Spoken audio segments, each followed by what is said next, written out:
Hi Greatest, welcome back again in our channel. Ngobrol santai atau ngobras kita kali ini akan lumayan seru karena kami kedatangan seorang siswa kami yang sangat muda, good looking, dan juga cukup menarik untuk kita ulik bersama, yaitu tentang perjalanan hidupnya dari kecil hingga saat ini, sehingga siswa kami ini bisa memenangkan kompetisi-kompetisi ataupun lomba-lomba baik di kancah nasional maupun internasional. Mei kemarin baru saja tamat SMA di salah satu SMA swasta di Surabaya.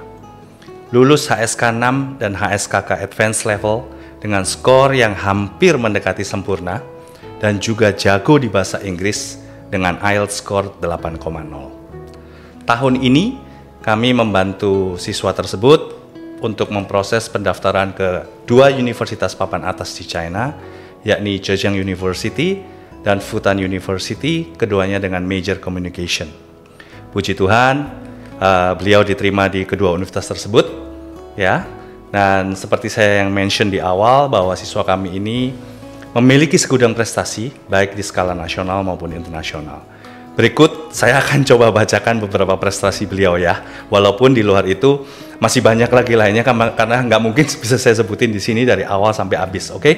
Salah satunya adalah First Winner Global Chinese Competition for Foreigners Dubbing Competition 2022 atau disebut biasanya adalah 全球外国人汉语大会韵配音比赛特等奖 ya. Jadi first juara pertama. Kemudian First Winner Gold Medalist and Best Stage Performance Award of the 5th Global Chinese Recital Competition 2022. Jadi ini lomba 全球华语朗诵 ya, mendapatkan 全球总冠军和最佳丰台奖. Oke. Berikutnya adalah First Prize Winner of the 21st World Chinese Student Competition Contest 2021, yaitu 世界华人学生作文大赛 ya. Itu juga 一等奖. Asia Continent Championship Chinese Bridge Competition tahun 2020, yaitu 汉语桥世界中学生中文比赛亚洲是周冠军. Jadi juara kontinen ya, Asia. Luar biasa. Dan masih banyak lagi lainnya yang nggak mungkin bisa saya sebutin di kesempatan kali ini. Keren bukan beberapa prestasi beliau, dan bagaimana ya caranya? Kita kepingin tahu nih kisahnya dan perjuangan siswa tersebut sehingga berhasil mendapatkan prestasi yang sedemikian hebat. Yuk, mari kita ngobras langsung dengan siswanya ini. Please welcome Chen Han Cao atau yang akrab dipanggil Jason. Hai, Jason. Halo, Mister. 你好. 你好. 很荣幸bisa kamu support datang ke podcast kita kali ini. Ya, 这也是我的荣幸ya, diajak oleh Mr. Joko untuk bisa bercerita sedikit tentang pengalamannya Jason. It's also my chance, but it's also chance for me. Oke. Seperti biasa Jason, kita selalu tanya ataupun kepingin menggali. Yeah. Cerita deh pengalaman kamu dari ya masa kamu kecil hingga barusan aja lulus SMA kan ya? Iya. Oke, please. Oke, jadi Jason dari kecil itu bisa dibilang beruntung karena mamanya Jason itu suka Chinese, suka China, dan memiliki beberapa pengalaman tinggal di China. Oke. Gitu. Jadi Jason dari kecil diajarkan Chinese oleh mama juga. Jadi basicnya seperti pinyin, terus hanzi itu Jason dari kecil sudah bisa. Jadi bisa dibilang basicnya cukup baik gitu. Oke. Ya, terus lalu SD mulai ikut-ikut lomba dan masuk ke sekolah Xinzhong Sanyu Xuexiao yang memfokuskan 3 bahasa dan salah satunya juga Chinese. Nah, di situ itu Jason dapat banyak sekali pengalaman, experience wutai, pisai gitu. Banyak sekali yang diberikan oleh Xinzhong gitu. Jadi itu juga salah satu faktor di mana Jason akhirnya memiliki semangat yang lebih besar untuk belajar Chinese gitu. Dan ya itu terus sampai SMA sih, sampai sekarang lulus. Ya. Tapi dari di Xinzhong Sanyu Xuexiao itu dari TK? Dari SD. Oke. Jadi SD sampai SMP sekarang selesai full di Xinzhong semua ya. Ya memang kita tahu ya Greatest bahwa Xinzhong Sanyu Xuexiao yang kebetulan di Surabaya ini memang menitik beratkan dengan 3 bahasa itu, sehingga biasanya anak-anaknya memang jago-jago Mandarinnya ya. Tapi yang dimiliki oleh Jason kali ini adalah luar biasa spesial sih. Nah, Jason tadi mention kalau ikut lomba pertama itu di SD. Iya. Oke. Apa Jason kalau masih ingat lomba pertama Jason apa? Ini ingat sekali nih. Oke. SD-nya kelas berapa dulu? Kelas 1. Wow, SD kelas 1 greatest ya. SD kelas 1 masih umur 6. Oke. Oke. Jadi SD kelas 1, Jason itu lombanya Jason ingat juga di Sincong gitu. Oke. Nah, itu lomba storytelling dan Jason udah persiapkan, udah hafal semuanya, udah siapin properti gitu kan. Yeah. Terus tapi waktu hari H lomba, Jason takut. Oh ya, oke. Kan anxious, takut Ya, gitu, kan tegang. Citung mah, justru cincang. Terus nggak berani di depan banyak orang waktu itu. Jadi akhirnya Jason nggak mau naik. Waktu dipanggil itu Jason nggak naik. Oke. Diem terus gitu. Akhirnya mama nemenin Jason. Oh, naik ke atas panggung? Oke. Jadi Jason cerita di depan, mama di belakang Jason jongkok gitu. Oh, oke. Nemenin Jason. Cuman ya akhirnya ya storytellingnya ya sangat kaku gitu. Propertinya nggak dipakai, terus nggak ada ekspresi, semuanya datar flat sampai selesai cerita. Menang nggak? Dapat juara 3. Ya mungkin pertama kali ya. Iya. Cincang kan ya, apalagi masih SD kelas 1 ya. Kadang juri bisa maklumin sih kalau anak masih terlalu kecil, apalagi ini lomba yang sifatnya adalah inner school kan, inner school competition kan, jadi seperti itu. Oke, nah sederetan prestasi sampai segitu banyaknya ya, kancah nasional maupun internasional. Jason ketagihan ya ikut lomba. Ini kayak orang candu nih, kayak orang kecanduan. Sebenarnya bukan ketagihan ikut lombanya, tapi ketagihan pingin belajar sesuatu yang baru gitu. Nice, oke. Karena Jason merasa kalau cuman Jason nggak ikut lomba tapi berusaha cari knowledge sendiri itu susah buat motivasi sendiri gitu kan. 好像就没有挑战ya, nggak ada sesuatu yang push kita untuk terus itu. Kalau lomba kan mungkin kita push untuk do our best gitu. Jadi ya sebenarnya ikut lomba untuk cari teman, untuk cari pengalaman, itu sih yang menurut Jason lebih penting daripada menang atau enggaknya. Ya. Jadi dengan ikut lomba itu ada sesuatu tantangan baru. Kamu harus push yourself into the limit kan. Betul. Terus juga mulai cari knowledge, belajar dan seterusnya. Nah, pengalaman Jason yang tadi bilang bahwa ingat betul SD kelas 1 dan lain sebagainya. Nah, sampai saat ini Jason Jason kan sudah ikut banyak sekali lomba. Ada pengalaman selain yang tadi pertama adalah takut, nervous nggak bisa. Ada pengalaman unik nggak yang paling Jason berkesan dalam lomba-lomba Jason? Paling unik atau yang paling mengesankan? Paling mengesankan. Sebenarnya ya Chinese Bridge sih. Chinese Bridge itu Han Yu Qiao. Itu benar-benar pertama kali Jason lomba online yang live online gitu, dan juga harusnya sih lomba terbesar yang Jason pernah ikut gitu, karena itu benar-benar global gitu kan, dari semua negara berkumpul terus lomba bersama gitu, belajar bersama.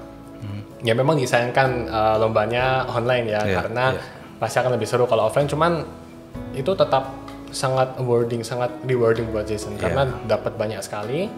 Dan yang kedua yang bikin mengesankan itu lomba di sekolah live itu sesuatu new experience gitu. Gak pernah kita bisa bayangkan kita bertemu dengan orang-orang di seluruh dunia lomba, tapi kita online gitu, jadi lihat kamera gitu. Tapi yang paling mengesankan sih sebenarnya di mana sekolahnya Jason itu Sincong sangat mendukung Jason gitu waktu lomba. Benar-benar bantu Jason desain properti, desain background, desain baju dan lain-lain, semuanya dipersiapkan dan dipikirkan dengan baik. Itu sih menurut Jason. Berarti yang waktu Han Yu Qiao yang Jason merasa paling berkesan tuh online ya? Iya. Sayang ya. Kalau nggak ada COVID mungkin offline dan kamu berangkat ke Chungguo biasanya lombanya. Karena beberapa saat lalu kita pernah ngobras juga dengan salah satu kakak kelas kamu, anak Sincung. Dia lombanya offline. Ya lombanya kalau nggak salah di Kunming waktu itu. Cuma saya lupa tahun berapa. Oke, menarik sih. Nah, menang banyak lomba segitu banyak Jason, terus kemudian how do you keep up dari kamu kecil yang tadi dapat kesempatan, beruntung mama yang memang juga good in Chinese dan juga punya pengalaman tinggal di China, terus sampai ke sini how do you keep up yourself, maksudnya sampai bisa di level sekarang ini? Karena honestly Jason, jarang sekali maksudnya siswa Indonesia yang lahir di Indonesia, besar di Indonesia, dan di saat waktu mungkin SMA kelas 1 ataupun 2 sudah punya sederetan prestasi seperti Jason, maupun kemampuan Mandarin dan HSK dan HSKK seperti kamu. Itu cerita deh, gimana kamu keep up studying Mandarinnya? Karena buat creators di luar sana ini tips penting loh, ini tips penting ya. Oke, please. Yang pertama dari interest, dari keinginan untuk maju, keinginan untuk bisa cimpu. Jadi ikut lomba itu menurut Jason salah satu cara gimana Jason merasa paling terdorong untuk belajar sesuatu yang baru gitu. Dan macam lombanya juga berbeda. Kalau Jason SD itu biasanya ikut yang tingxie, terus jianggushi. Jianggushi itu storytelling ya. Terus tingxie yang menulis hanzi, terus gitu-gitulah. Terus ada talent juga pernah. Tapi talent itu dalam bidang apa? Talent itu dulu Jason ada sekali sama teman-teman kayak rap gitu, cuman ya rap gitu sama teman lah. Terus ada yang juga kalau kecil kan biasanya pakai properti apa gitu, itu juga pernah dulu. Terus mulai SMP itu Jason style lombanya lebih ke debat, terus pidato gitu, terus xiezuowen gitu, nulis esai, puisi. Ya nulis puisi belum ya masih Oke. Tapi puisi baca ya ikut recitation gitu. Dan yang bikin Jason ingat jelas itu dulu waktu SMP ikut recitation itu Jason itu nggak bisa recitation. Jadi dibilang Jason itu kaku dan harus ditata kalau ngomong. Jadi kayak baris pertama pakai cara gini, ada apa yang harus dipanjangin, apa yang harus dipendekin gitu. Nah terus waktu itu Jason merasa nih ini Jason harus belajar berarti masih kurang gitu. Ya akhirnya Jason juga caranya ikut lomba lagi, ikut lomba recitation gitu. Jadi sekarang ada kemajuan sedikit gitu daripada yang dulu. Di situ sih sebenarnya. Dan dari sekolahnya Jason pun juga itu ya justru sekolah yang sangat memberikan Jason itu performance stage untuk kesempatan ikut lomba, dan Jason diberikan sekolah itu stage untuk menjadi MC bahasa Chinese untuk Chinese New Year dari kelas 4 SD sampai sekarang. Every year. Iya. MC-nya nggak pernah ganti ya. Ya jadi sangat Jason beruntung lah diberi kesempatan begitu banyak. Itu dari sisi untuk keep up your track untuk supaya your Mandarin cimpu ya. Tapi waktu Jason kecil, ingat nggak kira-kira berapa jam kamu spend selama seminggu belajar? Karena kita tahu ya Mandarin ini bukan sesuatu yang instan yang kita langsung belajar langsung kamu bisa. Dan dia kan memang harus very long progress gitu loh. Nah cerita deh tips-tipsnya gimana waktu kecil mungkin. Kalau waktu kecil sih Jason nggak begitu ingat jelas gitu untuk cara belajarnya gimana. Mama galak nggak? Mama galak nggak? Mama nonton nggak ya?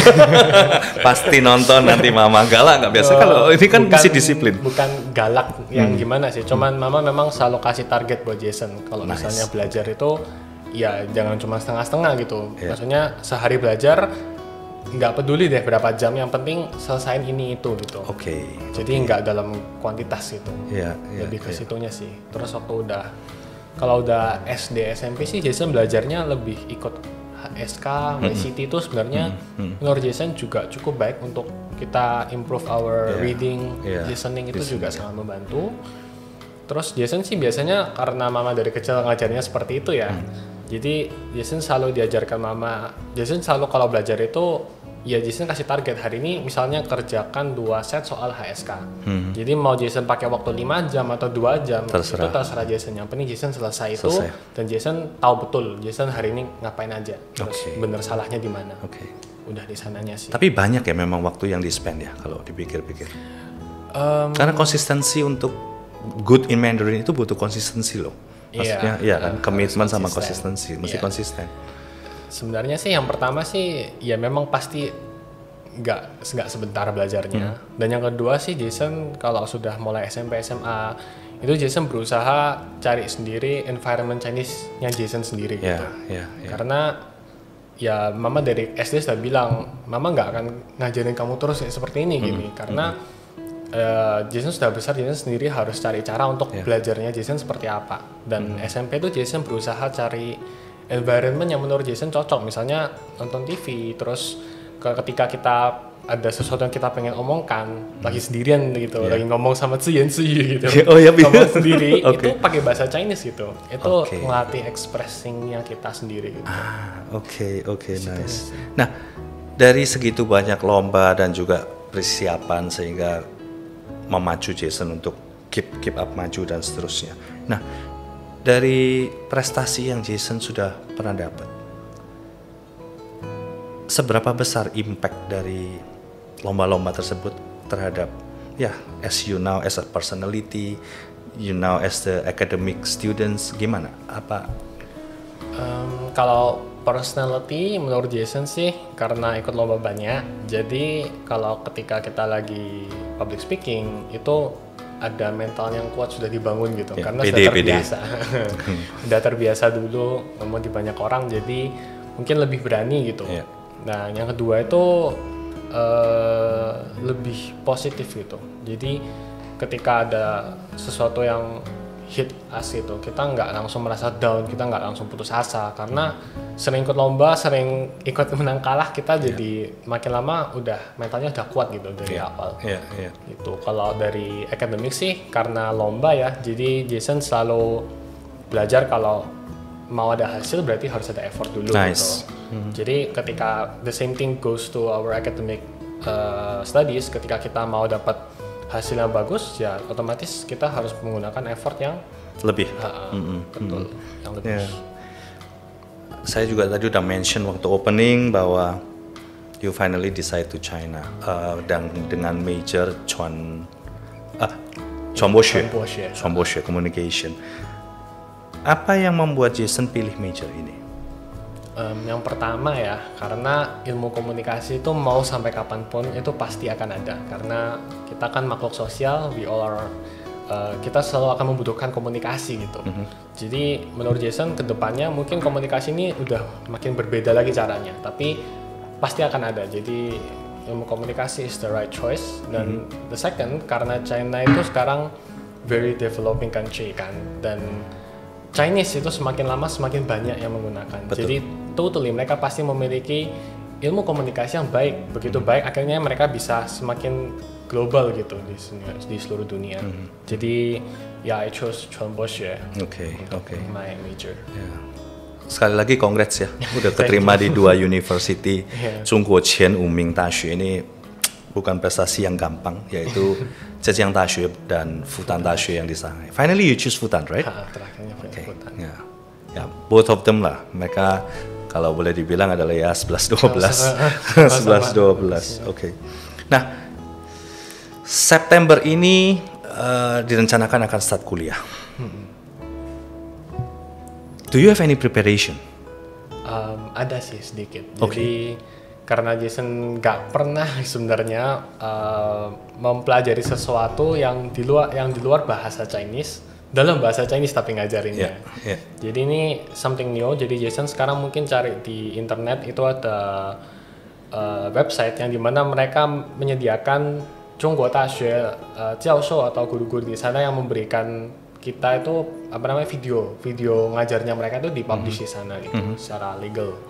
Jadi Jason ya cari-cari yang ada hubungan dengan ilmu komunikasi, basic-basicnya Jason cari, dan ya Jason coba-coba dengerin sendiri gitu. Nice. Mulai kapan ini Jason? Ini mulai sejak selesai ujian sih, mungkin Mei gitu sudah mulai nonton gitu. Mulai gitu. Greatest, lihat ya, kuliah belum mulai, tapi curi start. Itu yang kalian juga harus camkan juga bagi greatest di luar sana yang mungkin tahun ini juga sudah keterima di beberapa universitas yang ada di China.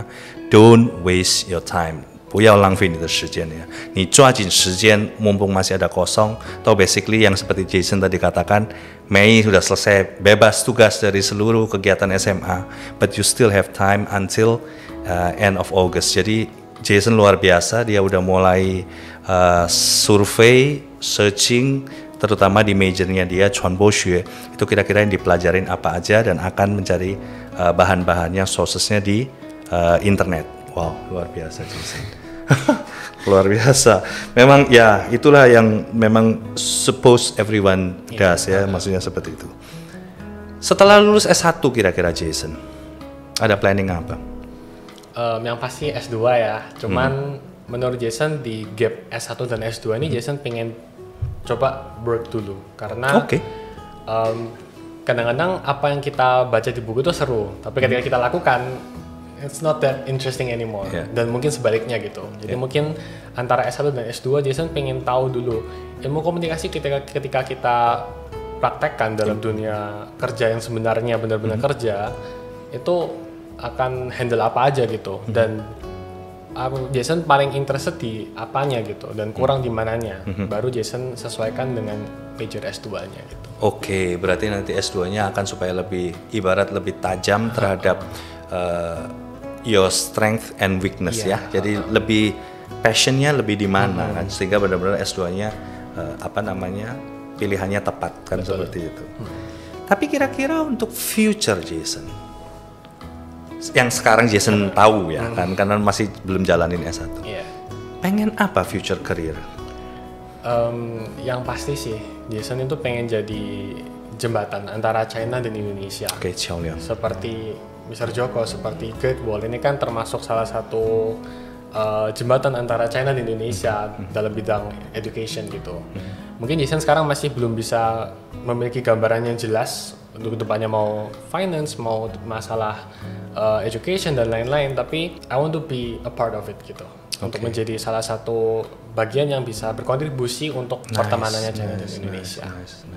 Tapi bukan lebih ke arah artnya ya, lebih ke itu lebih ya. ke arah yang bukan art sih sebenarnya. Gitu. Ya mungkin international relation, sekolah seperti itu, HI ya, hubungan internasional. Oke, tapi nggak ke arah penerjemah ataupun belum tahu juga ya? Belum tahu sih, tapi mungkin kalau penerjemah ya mungkin Jason coba-coba waktu di kuliah gitu, kan itu bukan sesuatu yang sangat membebani, sangat memakan waktu sebenarnya. Betul. Bisa dicoba. Keren ya, keren. Last comment deh Jason untuk greatest yang di luar sana. Apa kira-kira tips ataupun pesan yang bisa Jason sampein? Karena di luar sana juga banyak siswa-siswa kami yang juga memiliki minat maupun atau passion ataupun bakat yang sama dengan Jason, dan kami yakin di luar sana banyak siswa yang ya juga kepingin ikut lomba-lomba dan lain sebagainya. Silakan Jason. Buat teman-teman yang di sana, Jason pengen bilang, 努力了不一定会成功，但是不努力就不可能成功。Jadi kalau kita berusaha, kalau kita misalnya mau berhasil, kita harus berusaha. Tapi kalau kita kalau kita berusaha itu sebenarnya nggak selalu rewarding buat kita, nggak selalu akan berhasil. Tapi kalau kita nggak berusaha sama sekali, maka nggak akan ada hasil sama sekali juga.